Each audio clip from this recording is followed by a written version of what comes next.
like beer? Do you love sports and beer? Then you're exactly where you need to be. This is the Huebs, Views, and Brews show on 1252 Sports Chicago. Cheers.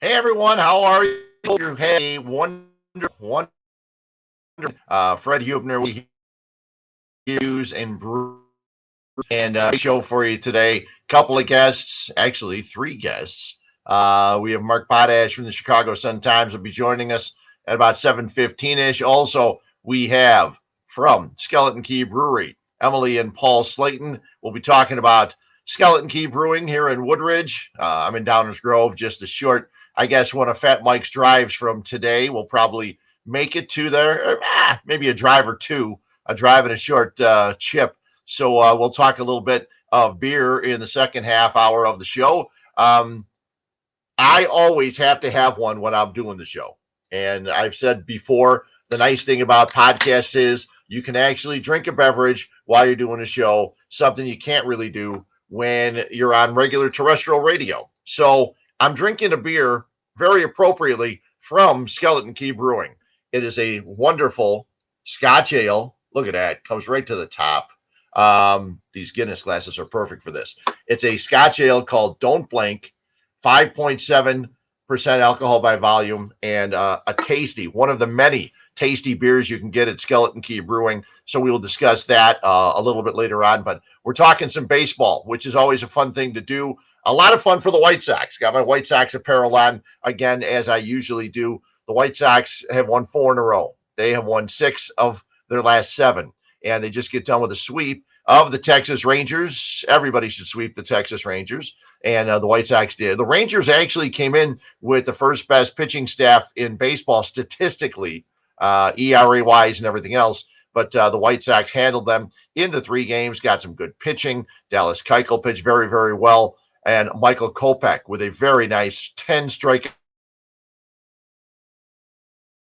game on Sunday. Very well. The Cubs, as I'm sitting here getting ready for the show, I was telling Fat Mike, I said, hey, you're not watching the Cubs. And he said, no, don't depress me. Well, it was 4-0. And then one swing of the Chris Bryant bat, it is now 4-4. So if in fact you're watching this live, or you can always turn the TV on and still listen to me on your computer or wherever you are. Hopefully you do. And we'll talk a little bit of Cubs baseball also with Mark Potash. We'll talk some Cubs. We'll talk some Bears when he joins us in just a little while. But the White Sox now 12-9. Oh, I poured the beer, but I did not have a chance yet to take a sip. So it's been an interesting day for me, and I'll get to that in a little bit. But the White Sox 12-9 now, and Yermin Mercedes continues to hit for the White Sox. It is so much fun watching the Yerminator, as Yermin went 4 for 4 the other day. Yohan Moncada is starting to hit the ball, and once the White Sox start hitting, the pitching will all of a sudden magically become better. It won't matter if you give up 2 or 3 runs, because everything will be good. Everything will be fine with that added run support. And the White Sox, Yermin Mercedes hitting .414, not only leading the White Sox in hitting, but he is leading all of baseball in hitting with a .414 batting average. He's got 4 home runs, 15 runs batted in. And Nick Madrigal, some people call him Nicky Two Strikes because he is very, very good with 2 strikes at the plate. He is hitting .308. He has 3 doubles, 2 triples, 4 walks, 2 strikeouts. There was a time over the weekend where he had only 5 swings and misses. That's right, 5 swings and misses this year for Nick Madrigal. And that's what Nick Madrigal brings to the table, okay? He had some problems last year running the bases. He had some problems with some fielding, and he had some of those problems early this year, the first week or so. But we're starting to see what Nick Madrigal can bring to this White Sox team. They can solidify this White Sox team with defense, and at the bottom of the order, a guy that can get on base, drive the ball when he has to. There was a great piece of hitting by Madrigal on Saturday night when he hit the ball, took the ball to right field over the outstretched reach of Joey Gallo, and for a run scoring double, a walk-off double for the White Sox in the victory. And Nick Madrigal starting to do the job. The most amazing thing with these two guys, Madrigal and Yermin Mercedes, okay? You got Mercedes, a 28-year-old guy who has struggled everywhere he's been, not struggled hitting, struggled getting a position so that they would decide to bring him to the major leagues. Now, 28 years old, he is a catcher, but he is not caught yet for the White Sox. He is a guy that's been designated hitter, and he played some first base, had some problems there, came out of the game, but he's a guy that is a pure hitter. He's hit at every level he's ever played at. And then you have Nick Madrigal, a guy who was picked in the first round by the White Sox. The nice thing about these two guys, different ages and everything, is when they get a 2-strike count, they put the ball in play. They change their approach at the plate. Madrigal, as I mentioned, doesn't swing and miss. He doesn't strike out.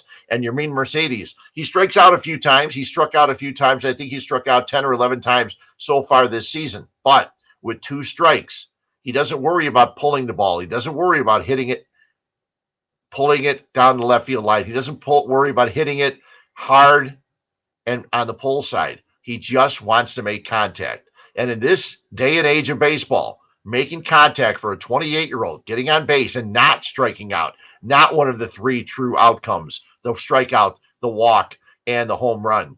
And Yermin Mercedes is getting on base. That's why he's hitting .414. A lot of people think he can stay this way throughout the year. Now, no one's thinking he can hit .414, okay?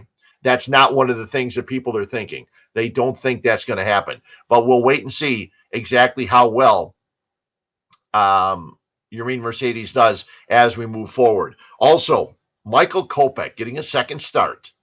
He got the start because Lucas Giolito cut the top of his right finger as he was opening up a water bottle that he thought was plastic. It turned out to be glass. So I guess what he did was he tried to open it thinking it was a twist off. It wasn't. Got a little cut on his finger. He is scheduled to go on Tuesday for the White Sox.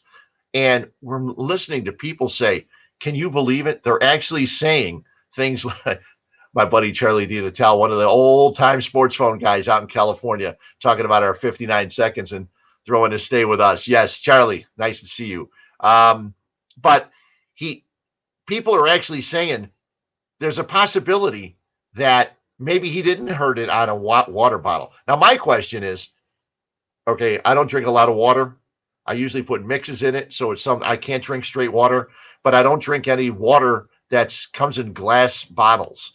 I wasn't doubting Lucas Giolito. I've just never had it happen. I've heard people say, well, this doesn't happen to everybody.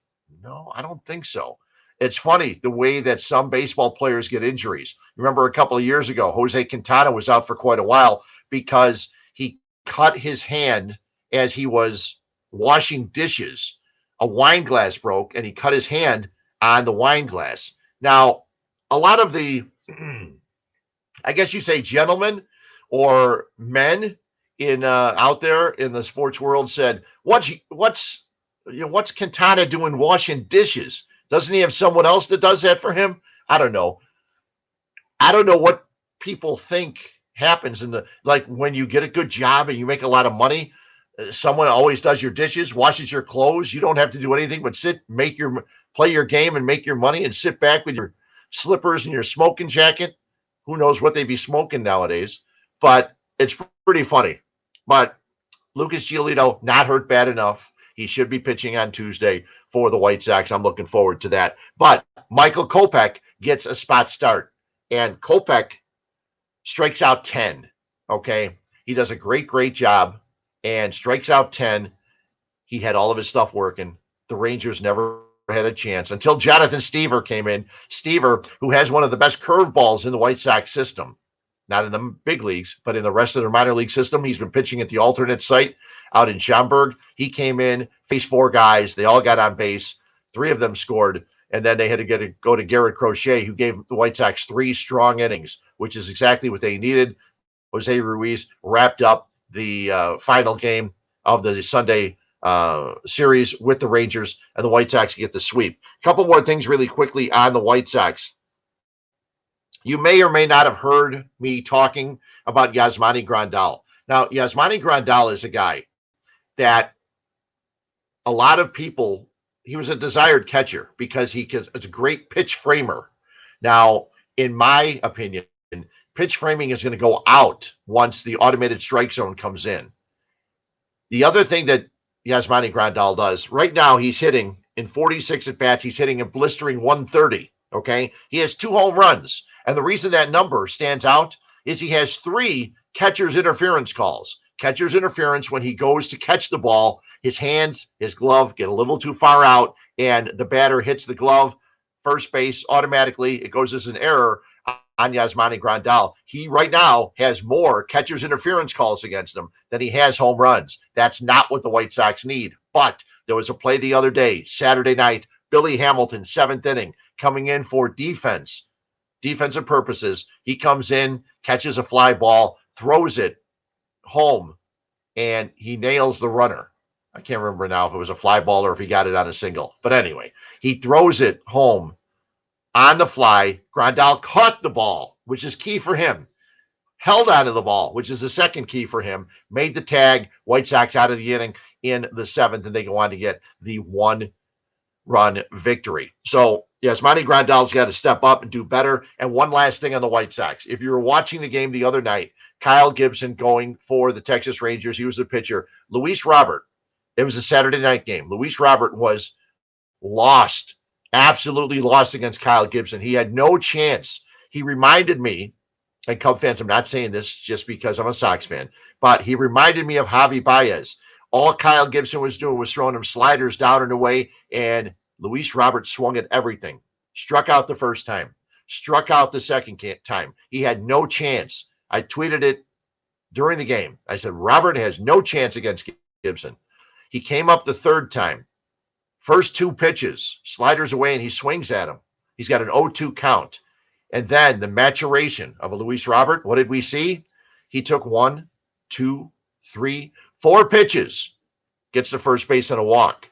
That was key in the growth of a Luis Robert for the White Sox. I was the guy.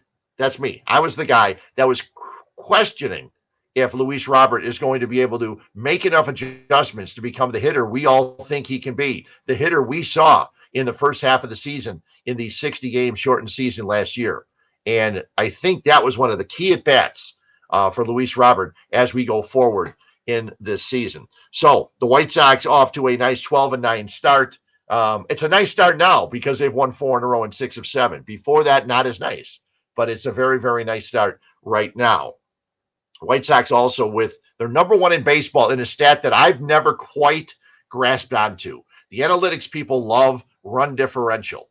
And right now, the White Sox lead the American League in run differential with a plus 21, meaning they've scored 21 more runs than they've allowed. And a lot of people say that's a key stat. Now, in my opinion, if you win games, you're going to score more than your opponent. So you would think that you would always have a run differential that was relatively higher than your opponent. But as I try to bring it up right now, the White Sox and their run differential, okay, they're plus 21. Boston Red Sox are plus 20. Houston Astros are plus 18, but they're 10 and 11. There are only 1, 2, 3, 4. There are only 4 teams in the American League with a plus run differential. So we'll keep an eye on that as we go forward. And as my camera goes out, we'll keep an eye on that as we go forward and see exactly how the White Sox do with the run differential if it stays that way. If you remember the Cubs in 16-17, they were way up in run differential and they were winning games. So we'll see exactly. Maybe someone will be able to turn me around a little bit on this run differential. Let's go to our first guest of the night, and he is what you would call a jack of all trades. He follows everything. He covers everything.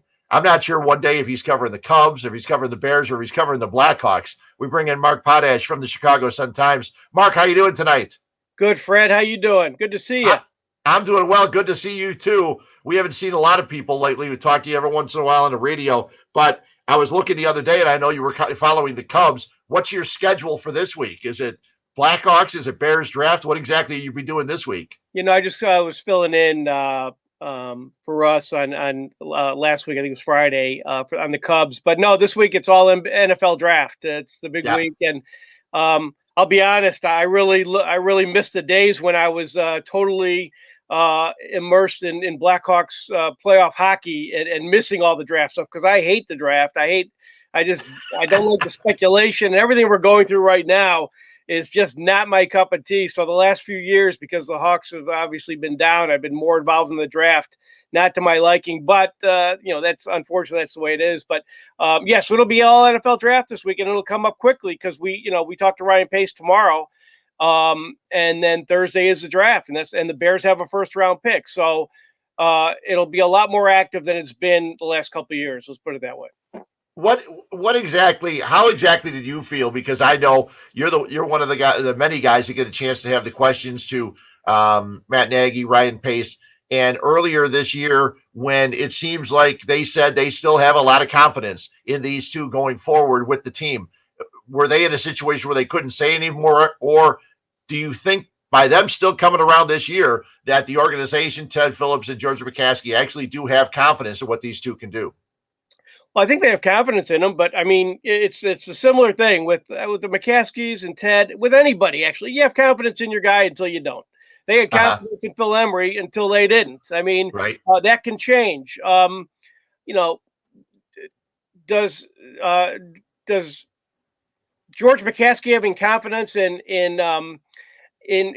Ryan Pace? Does that mean anything? Frankly, to me, not really, except that he's the owner of the team and he determines it. But that it doesn't mean I think he can or can't get the job done. The Bears are in between. They were coming off an 8-8 season. They made the playoffs. Those teams can go down, but they can also go up. You make one. That's the interesting thing about Ryan Pace. The quarterback thing has just crushed him. It's colored everything. It's made everything overall the bottom line negative for him. But you get one pick right, and all of a sudden, Roquan Smith and all these guys, a lot of these picks, Komet, they all of a sudden they look a lot better. So what I'm saying is all it takes is one pick. I guess what I'm saying is I don't think he's incompetent. I don't think he's so bad that he's a detriment to Chicago sports. I think he needs some breaks. He needs things to go his way. And the Bears could do better if they don't do well this year. But what I'm saying is, don't be surprised if he's the executive of the year again next year if they get one pick right. That's all when you're 8-8. If you're 4-12, that's a little different story. But I think they're at least in position where they can take that step up, but they can also take the step down too. They're in, I guess, what do you call it? NFL hell. Yeah, it is NFL hell. You go 8-8, and all of a sudden you're sitting there. You're in the middle. You got the 20th pick in the first round, and I agree with you. One of the things I always talk about, and working at First to Score and working at ESPN, a lot of times before the season starts, you'll always be asked to make predictions. And I didn't get in the business to make predictions. If I was smart enough to make predictions, I would have been in Vegas, or at least thought I would have been better. I got into the business because I like watching games and talking about what happened during a game. And similar to you, I hate the projections because I don't watch a lot of college football. I watch pro football on Sundays. I rarely sit and watch college football. So whatever these guys are doing, I rarely know who they are. I learn about them as we go along. I read the Our Lads draft guide. I read what the Athletics puts together for their draft guide leading up to it, and take a look at who the Bears may take from an offensive line position and a cornerback position. But I completely agree with you. Some people love it. Some people love the projections. They love looking and seeing all this stuff. I'll watch it on draft day. I'll watch that day because that's fun, especially in the NFL when they can make trades. The NBA is a situation where you watch their draft, they draft guys, and they wait till the draft's over to say this guy was traded here and this guy went here. That's one thing I love about the NFL. At least they make the announcements before the guys are coming up, and they can actually put the right hats on and wear them throughout the rest of the draft. Well, Fred, the draft is fun. It's an immense amount of fun. I'm older, so I've been through it, so I guess I'm a little bored by it. But, I've got 40 years of draft books behind me, including Joel Buxbaum's first one in 79. That tells you that, I used to be a draft junkie, and I love the speculation. But after a while, once you get into it, I've been in it 40 years, you see how hit and miss it is, and how circumstantial it is. That's the deal with these five quarterbacks. people act like they are modular pieces that will fit in anywhere. And I disagree with that. It all depends on where they get drafted. There's a reason why Patrick Mahomes is the best draft pick in 2017 because he went to the perfect team. It was the same thing with Dan Marino was the sixth quarterback taken in '83. He went to a Super Bowl, literally a Super Bowl team. So that's why I'm not as interested in it because there's too many things that are circumstantial. Where a guy goes, I think in all the draft analyses, I don't think they say. They analyze too much. If he goes to Oakland, he'll be great. He'll be terrible. If he goes to New England, he'll be great. Because I think that factor is one that I think that is an overlooked factor in the NFL. And that's the Bears' issue. To take it in another direction is like Matt Nagy is not proven. So when you say a guy might go to Matt Nagy, you have no idea what he's going to do. If he goes to Kyle Shanahan, that's a totally different deal, right? I mean, if a guy goes into that offense, or the Rams or the Packers or whatever, those are totally different things. So I guess what I'm saying is because there's so much uncertainty, I just can't get into. At my age, I just can't get into too much of who's going to go where, who's good, who's not, who will fit, who won't. And but what I'm saying is I don't begrudge anybody for getting into it. If you're into the draft, I think that's great because it's a huge bit. It's a lot of fun. And I think people get a big kick out of it. I think the same thing that you do about different players because I've explained to people in the past why I'm a 49ers fan. You see pictures of Jerry Rice in the background. I got Montana. I got Steve Young. But when I was younger, I would watch Notre Dame football.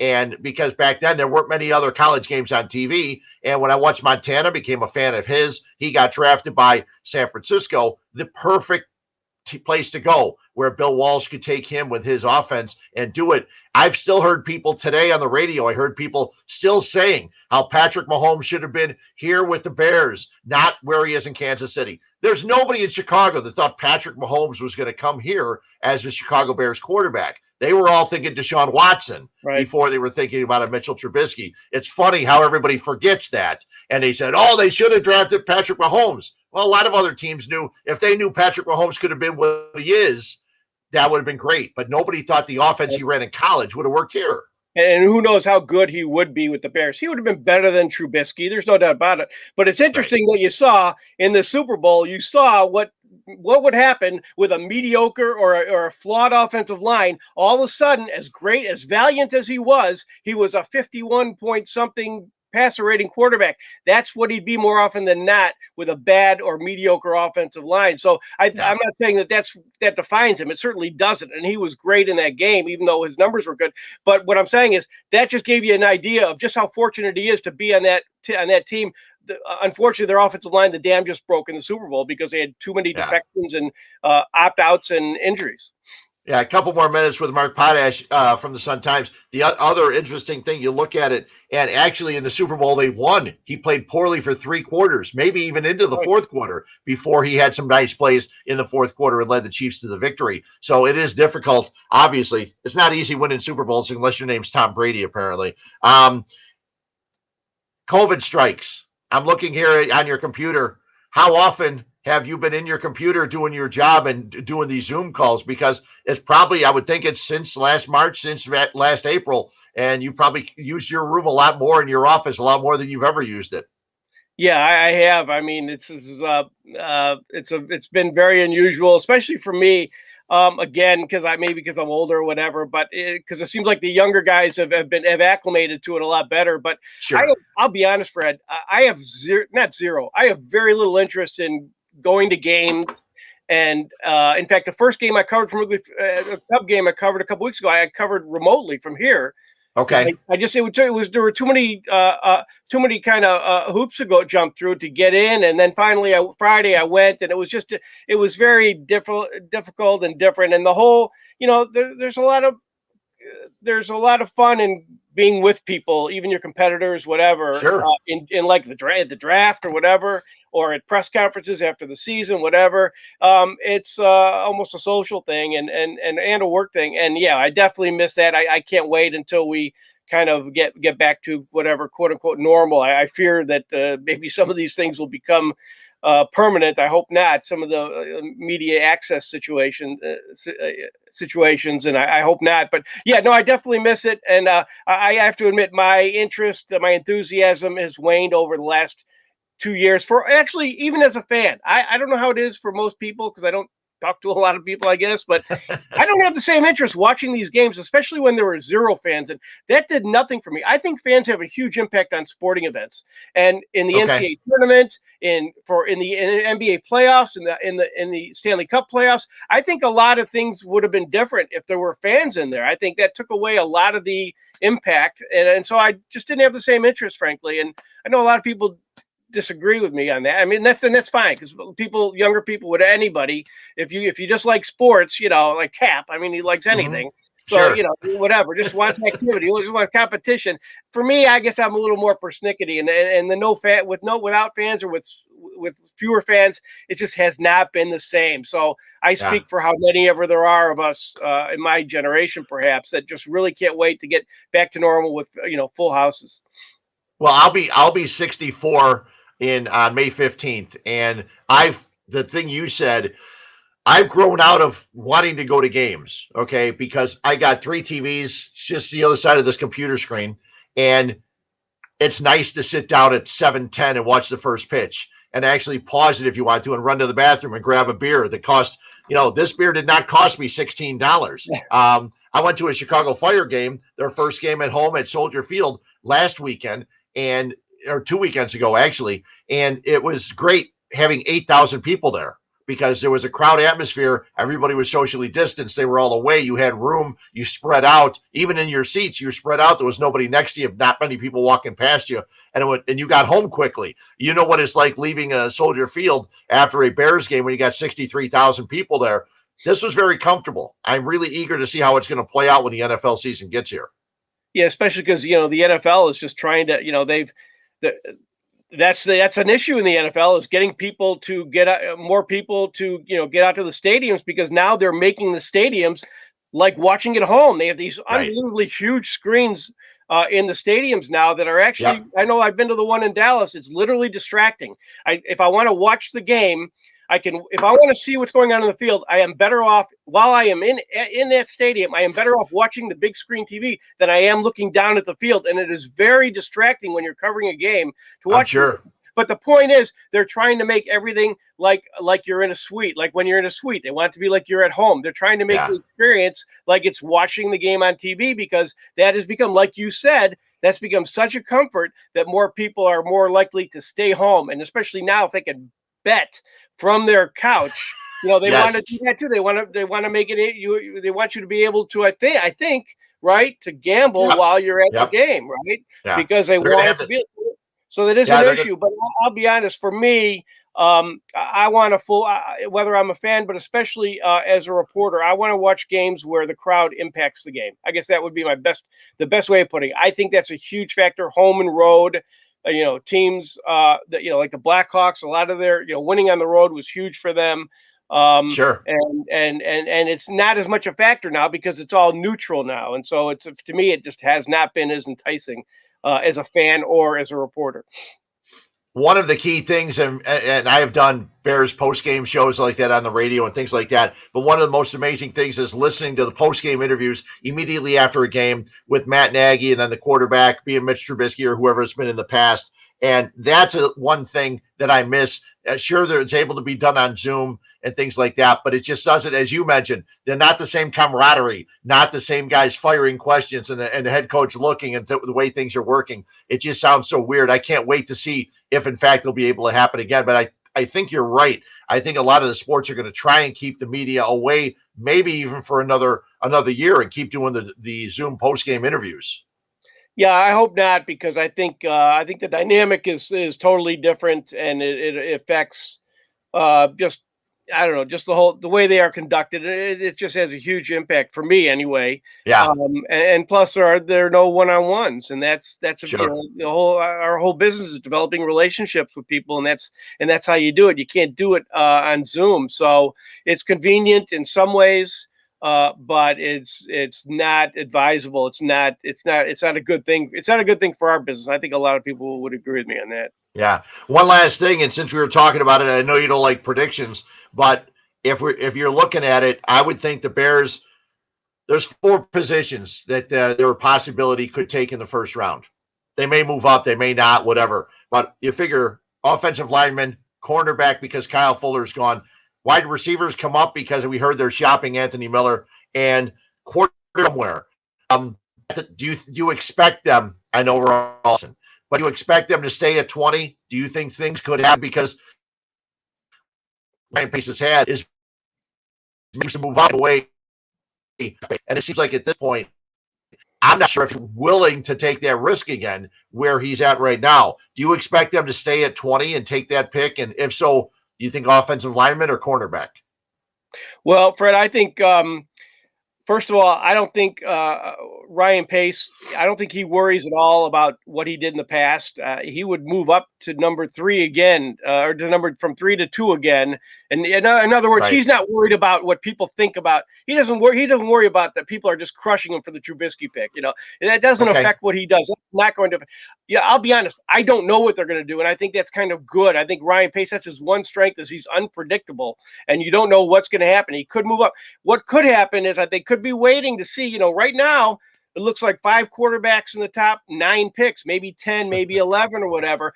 When things shake out, you never know. You know how those things happen, not quite like draft day, but things do happen where all of a sudden it filters down. And I think they could be waiting. Hey, what if one of these guys drops down? Or things start to happen and people kind of chicken out. There's been, not to get off on a tangent here, but there's been such a hyper interest in getting that quarterback that it's a frenzy. There's been a frenzy on quarterbacks now because of Mahomes and Brady winning the last two or three Super Bowls, that everyone that has created, like I said, this frenzy where everyone has to get this quarterback. How often are there 5 quarterbacks in the top 11 picks? I mean, it just so happens this year. This group, I doubt it. This isn't a better group than 83, I don't think.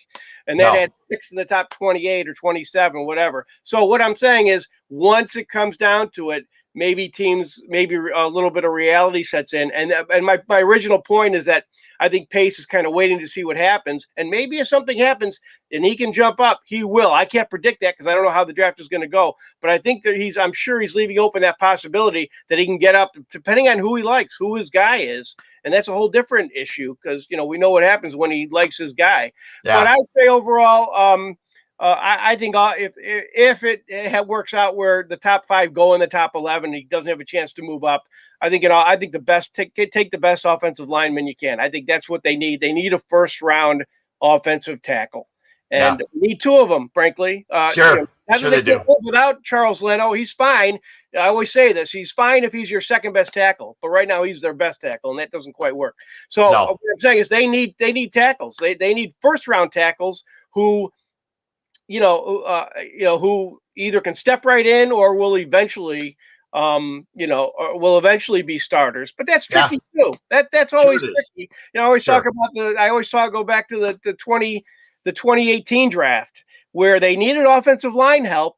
And if they could have gotten Quentin Nelson from Notre Dame at like number 8, wherever they were picking, I think they would have been better off with him than Roquan Smith. I think they would have been better off with Quentin Nelson at offensive line and maybe Nick Kwiatkowski at linebacker than with Roquan and Charles Leno and Bobby Massey. But because they couldn't. But the next best guy was Mike McGlinchey from Notre Dame.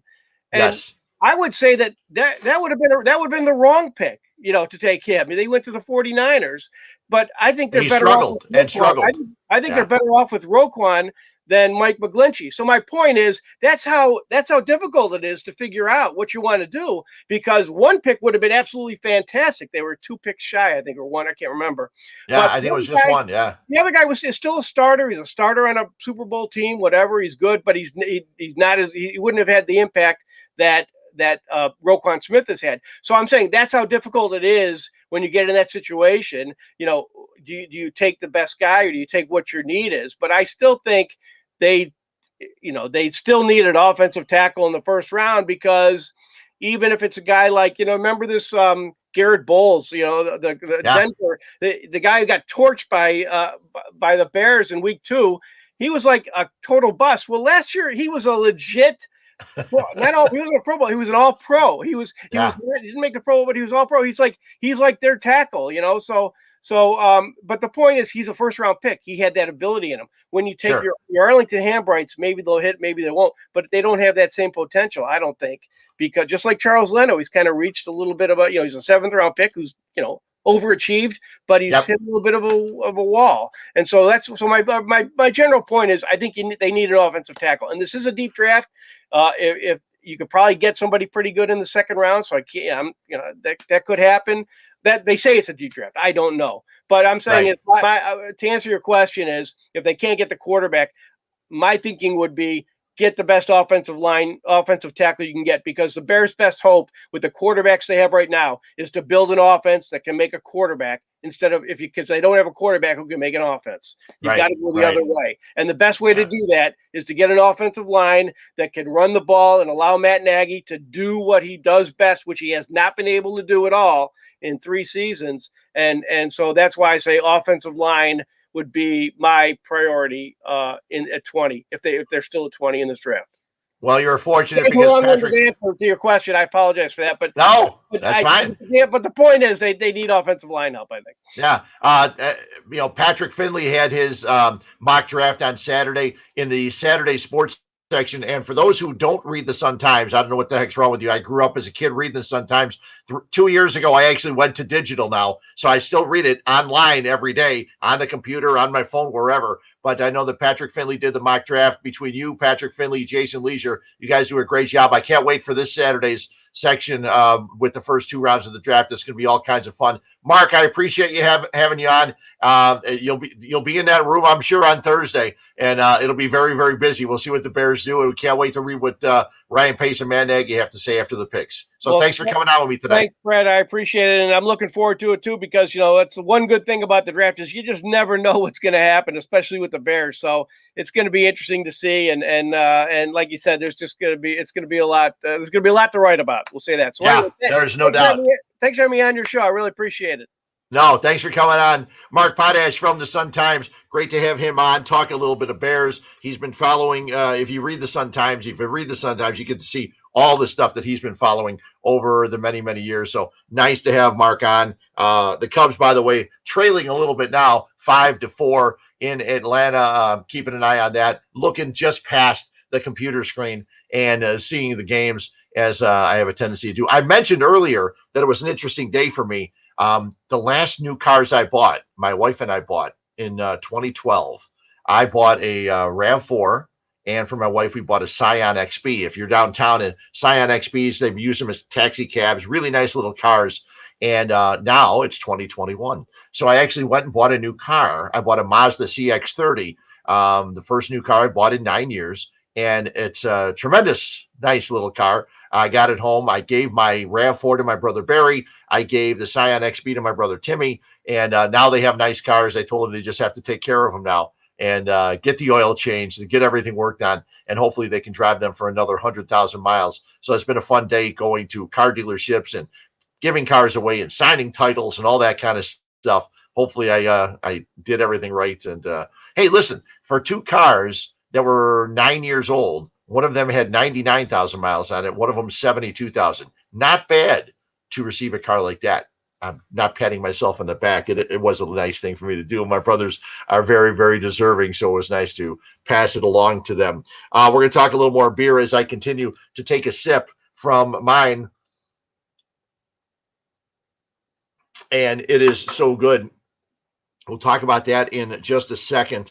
I got a lot of other stuff. I may or may not get into the Chicago Bulls because Denzel Valentine did something the other day after hitting 3 threes and coming from behind. They were down by 20 points. They cut an 80-63 fourth quarter deficit down to 2-possession game. And then Denzel Valentine put one up from about 35 feet. And listening to Adam Amin and listening to Stacey King after the shot is one of the funniest things we've played. We played it on ESPN 1000 yesterday. on Sunday morning when I was out with Mark Zander from 9 to 12:30, and then they played it again today. If you get a chance, Adam Amin, Stacey King do a great job of calling the Bulls. The question is, how long is this Bulls team how long is it going to be before this Bulls team actually works into a challenging team, a team that's going to be able to not only get to the playoffs, but challenge in the Eastern Conference? Right now, they're still battling. They're 2 games out behind the number 10 seed. That's a whole nother thing, too. That might be what's up Fred's can near the end of the show. But what was in this can was a Scottish-style ale from Skeleton Key Brewing, as we're going to talk some beer as we do each and every week here. It's Huebs, Views, and Brews, and we bring in Emily and Paul Slayton. Hey, guys, how are you? Hey. Good, how are you? I love the ham shirt. It's not a ham shirt. Oh, it's actually... there you go. Okay, good. Stand up a little bit. Okay, because when you just see the top, it looks... We had them for our staff a couple of years ago for Christmas. We thought they were pretty fun, actually. They're very fun. They're very fun because for some weird reason, at our radio station, I opened the fridge the other day. There was a case of hams in there. And I said, okay, I hadn't seen these in quite some time. Definitely haven't drank them in quite some time. Nothing wrong with the sky blue waters, man. Nothing wrong with that. Exactly. And I think all of us grew up. We all know that we all grew up drinking something else. Yeah. And I think that's one of the reasons why we're drinking what we drink now. I went to my fridge because I had some of the Don't Blink from a couple of weeks ago. Nice. And so I love the Scottish style ale. We're going to talk about some of the different beers you guys make. But I've talked to a couple different people about how they got into the business. And you guys have been around. It's 5 years coming up this year in September. Yeah. So, and you're married. And I understand I loved my wife. My wife passed away a couple of years ago. I love my girlfriend now. But I don't know if I can work all day long with my wife and or girlfriend at the time. How does that work for you two? You seem to keep smiling every time I see you. Hiding behind a smile is the perfect way to do it. We're both, Fred, we both have backgrounds in the hospitality industry, and anytime anyone who works in the hospitality industry knows that you're very tight, you're very close all the time. So I feel like we were well positioned to go into this together. Yeah. It gets tough sometimes, but communication is the key, man, for sure. Yeah. And one of the funniest things is, you hear all these stories about people over the last year of being locked down with their spouses in COVID and how difficult it was. It was like something that me and her have been preparing for our entire lives, basically. Lockdown, sure. It was like, we just need to be at home with each other as opposed to work with each other every day, and it was fine. Yeah. It was fine. It was A-okay. Yeah.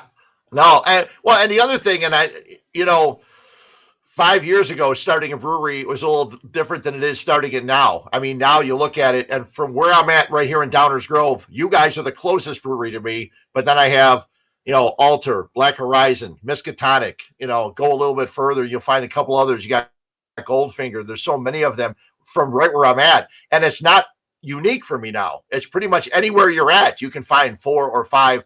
I'm not even looking into the city where you can get even so many more. How did you guys decide at the time, 1, to start the brewery, and 2, to start it where you did in Woodridge? Oh, man. I mean, first of all, we are super spoiled where we live. Chicago and Chicagoland, all those breweries you named are, just amazing. They're all buddies of ours. We feel really fortunate to be in such good company. When we started, originally, I was working in marketing.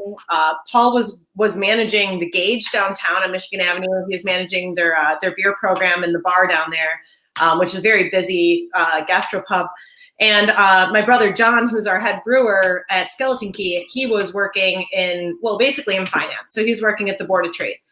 And at the time, my brother was, he's a little stressed out. He wanted to do, he's a creative guy. I mean, we're all creative people, and I was fortunate to be working in a creative industry, but these guys were really looking for something more to do, something to own. And nice, John. And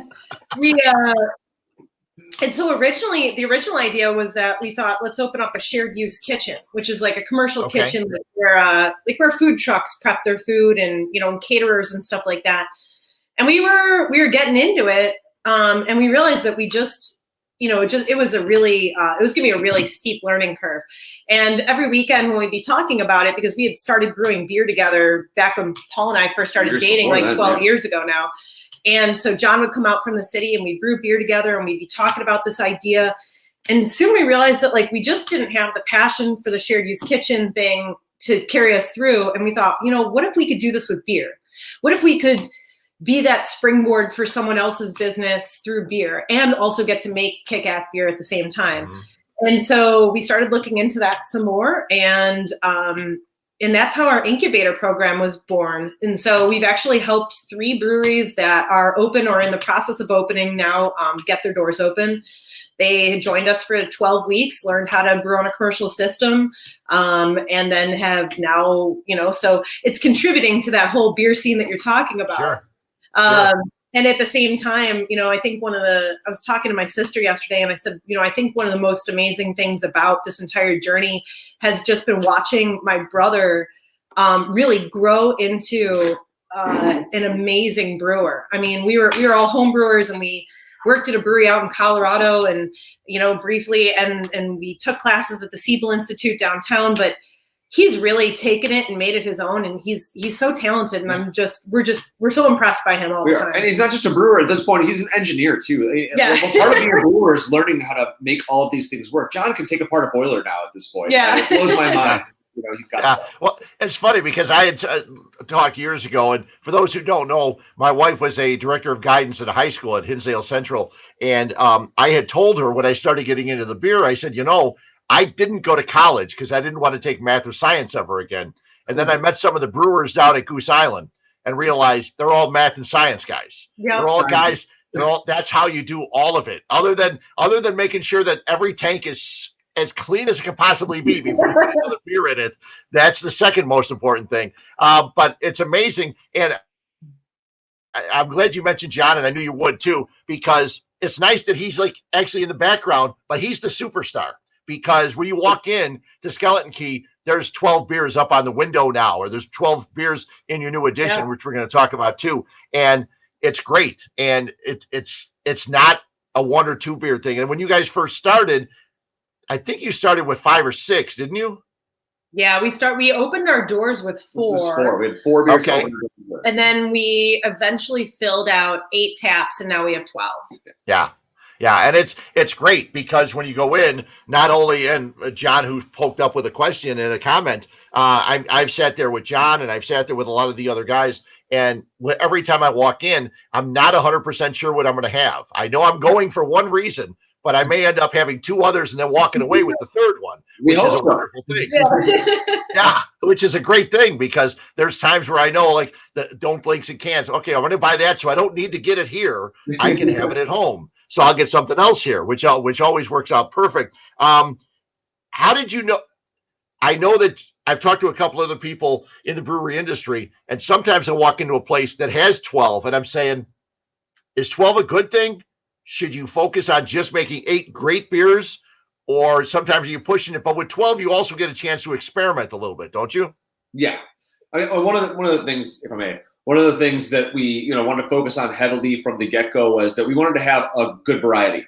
We knew that if we were opening up with no more than 8 taps, we wanted to make sure that there was a good blend of all the kind of styles of beer that somebody would want. We didn't want to have, 6 IPAs on or 6 stouts on. We wanted to make sure that there's a little something for everybody, and that's something that we still stick to today. And now that we have a little more space to play with, it's fun to be able to, revisit some of the things we've done in the past, but also make sure that we got new stuff coming. And John loves new stuff coming up too. I mean, it's cool. Today, doing even variants of things we've done before, and collaborations. And collaborations are huge too. And so having that extra space for your beers is huge. Having only 8 at the beginning was a little constricting, I think, at first. Was it?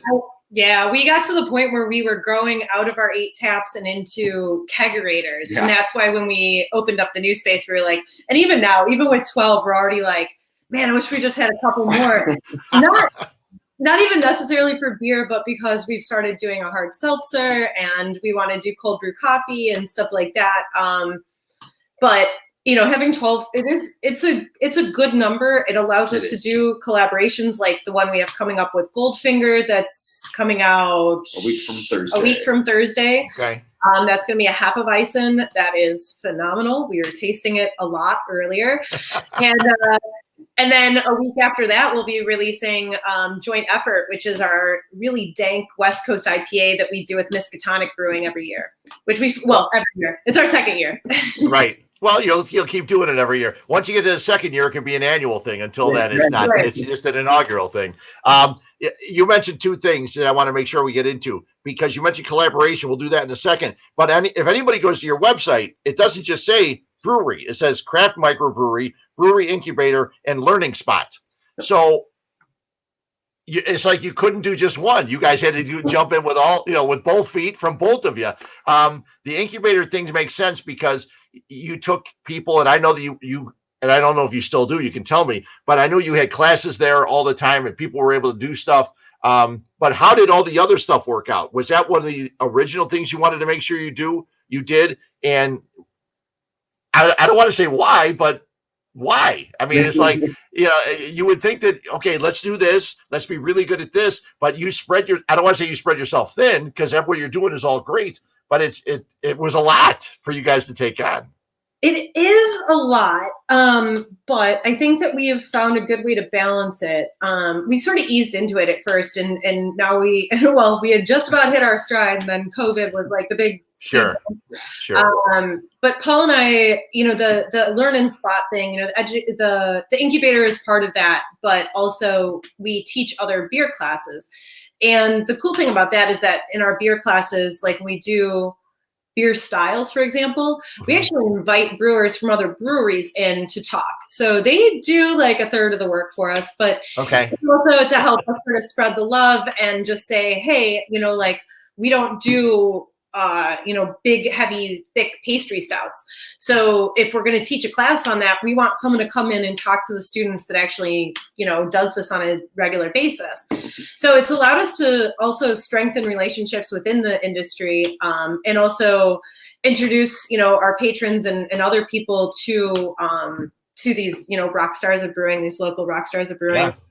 Yeah. But then also Paul and I teach for COD's Business of Craft Beer program. Okay. So although we don't have enough to do. Yeah. No, exactly.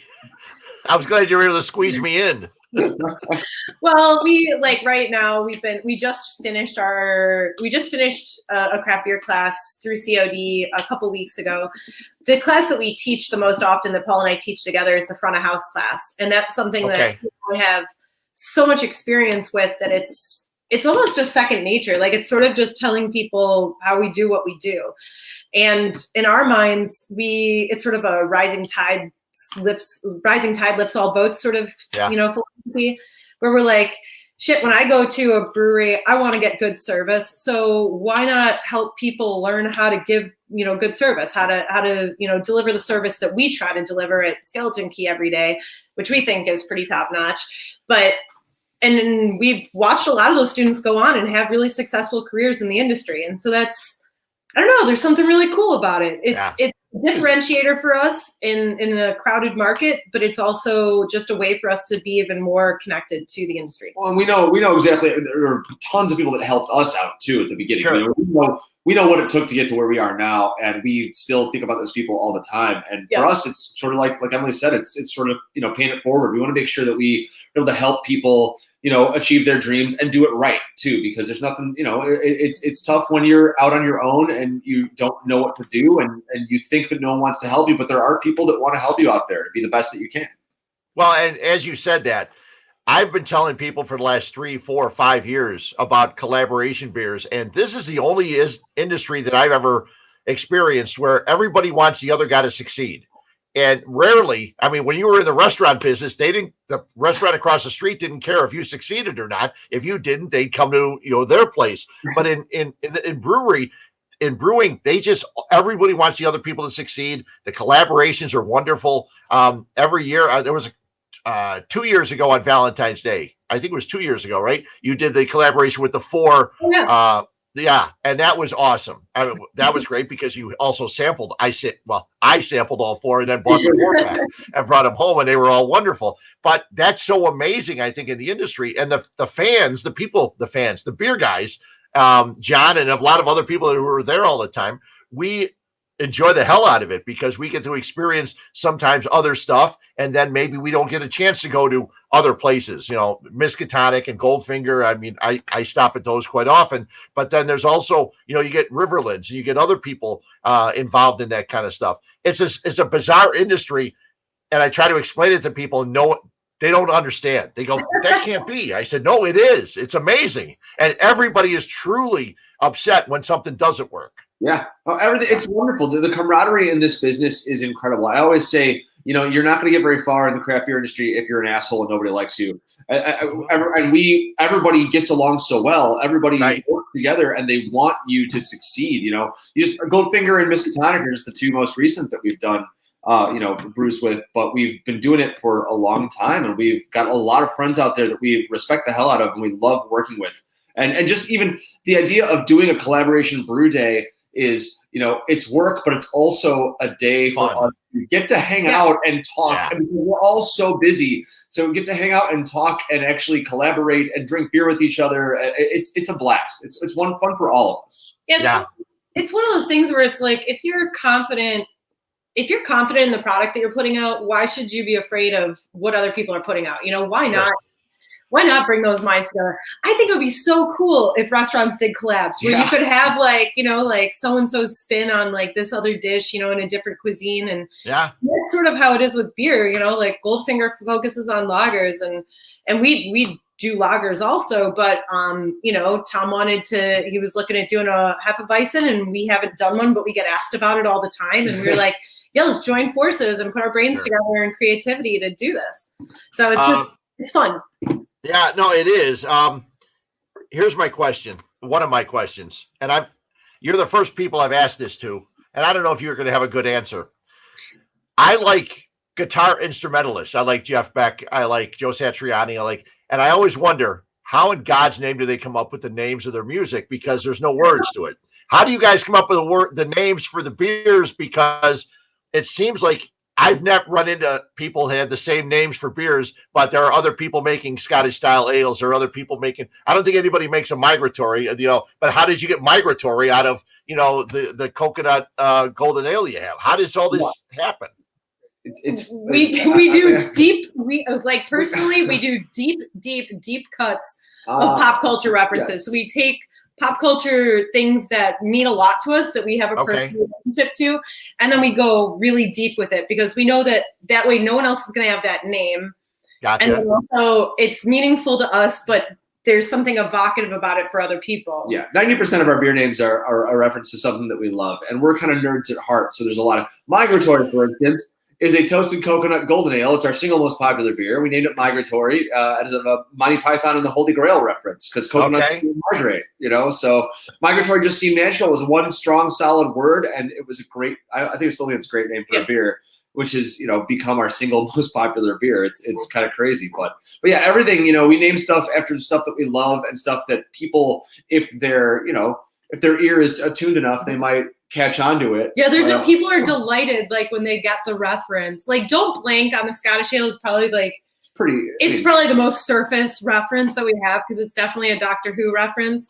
Yeah, we named it that. We named it that because David Tennant is Scottish, so it's a Scottish style ale. So our Schwartz-Bier, for Christ's sake, is named after Jason Schwartzman. It's the Seventh Evil X. Jason Schwartzman from Scott Pilgrim. I mean, we come up with really weird stuff that like we said, if you can catch it, you're in the club. But it is hard to come up with new beer names, Fred. Yeah. It is every name is taken.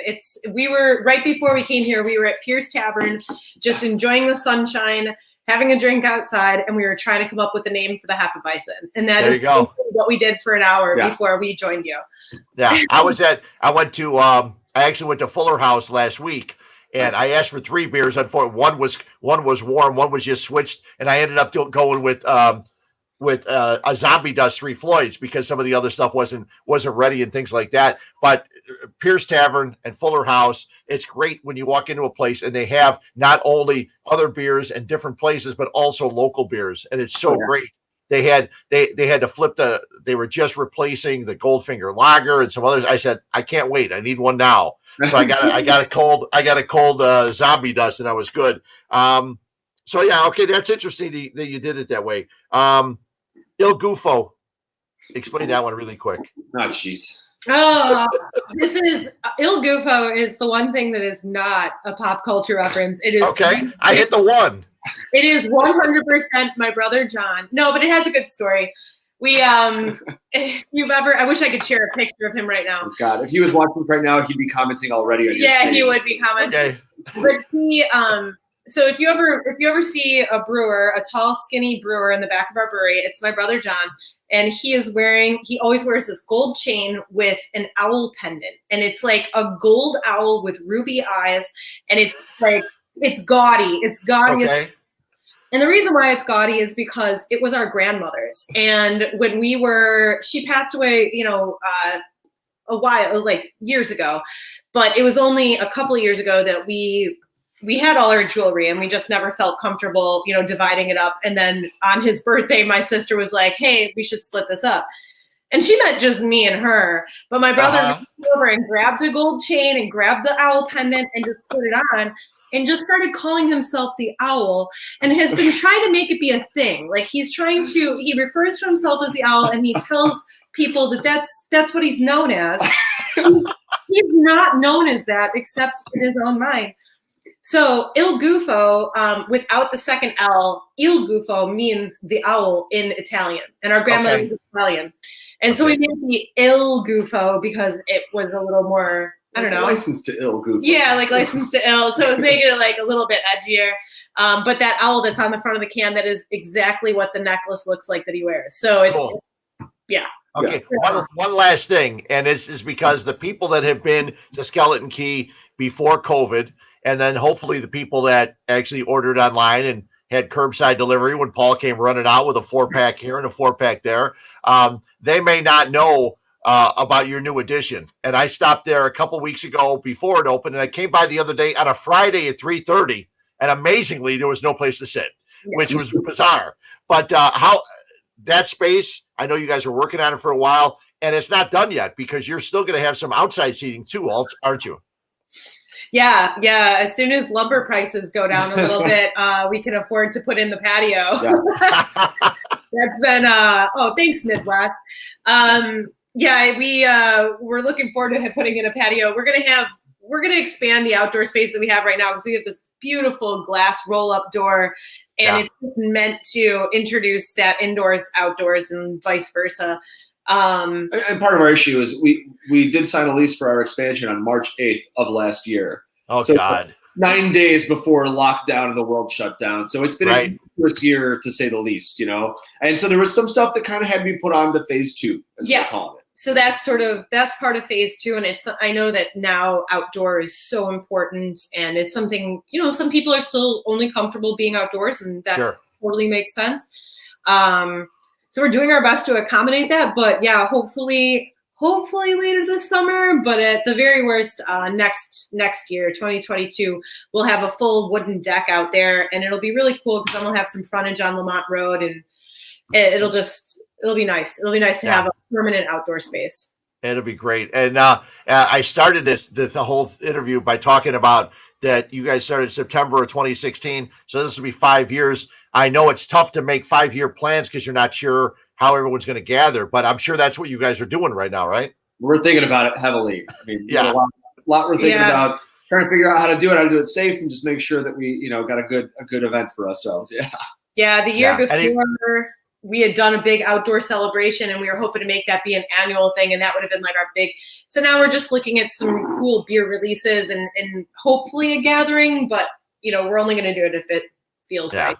I think I was at either your second or your third, or maybe both, or whatever, and there was nothing better because you walked in. I never saw so many people. Well, I have seen so many people having a good time, but not in a small place. And then they went out the back door and they were just, the music was going and it was great. It was awesome. And everybody had so much fun. And that's the one thing that when we go there, even if we have to deal with Adam and things like that, we have fun. He thought he'd get me the other day. I had my mask on. I was sitting in the other room and he said, "What's your name again?" I said, "Fred." He goes, "What's mine?" I said, "You're Adam." He goes, "You got me."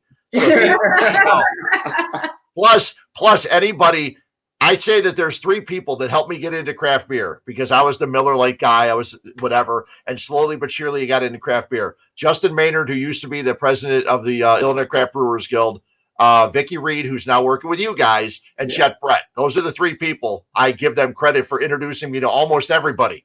And now Vicky is at your place. And when you walk into a place and Vicky's there, everyone's going to get a hug. You better have your mask on. You better be ready, because if you're accepting, she's going to hug you. And I think it's great because she knows everybody.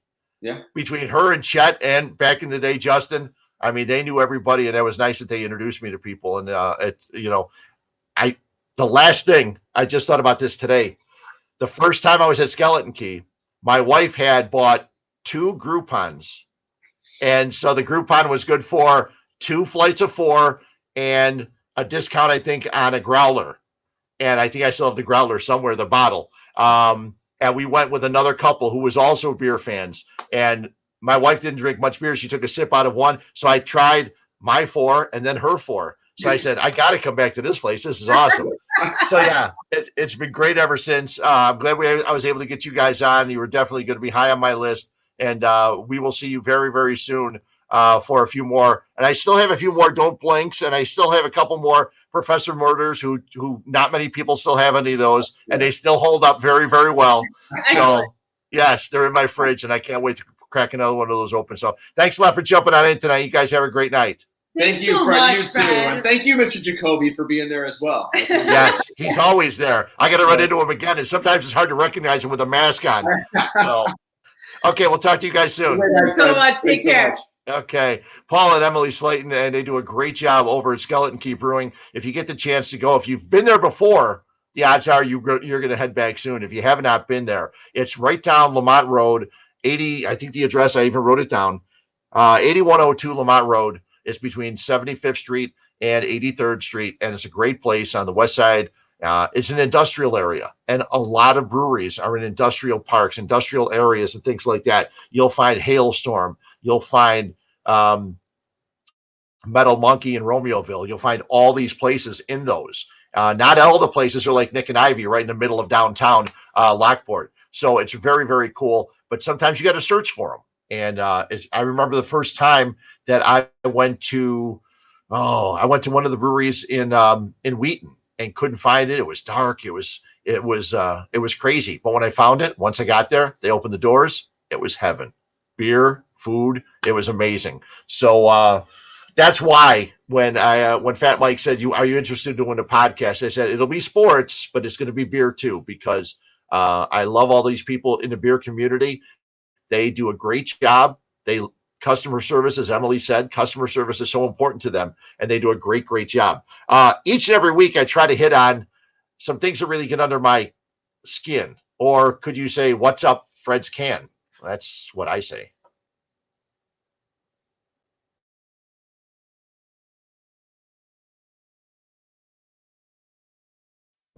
Well, maybe it's just because you're ugly. Ugly?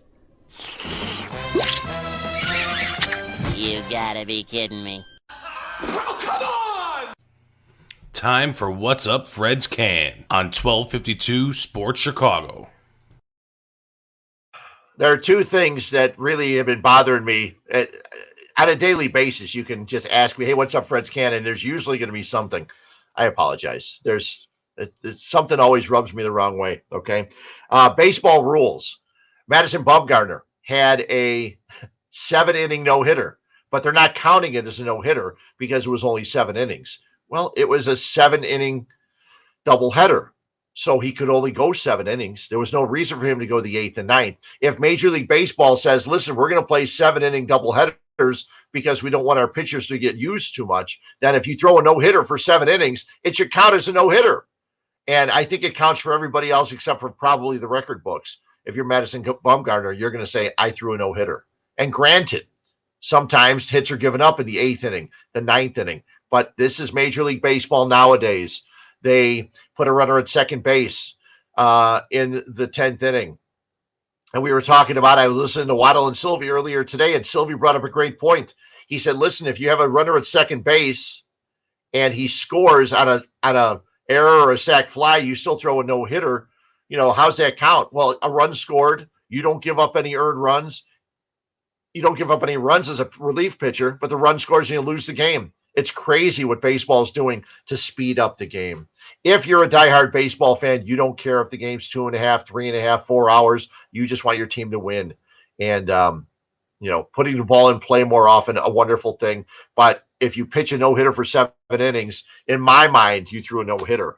Also, and I mentioned this a little bit with Mark Potash earlier on the podcast, but I'm still hearing people that are upset that Patrick Mahomes is not a member of the Chicago Bears. There's nobody in Chicago that thought Patrick Mahomes was going to be a Chicago Bear. Okay? Yeah, that 1 or 2 people out there who said, I saw him play in college. He was going to. No.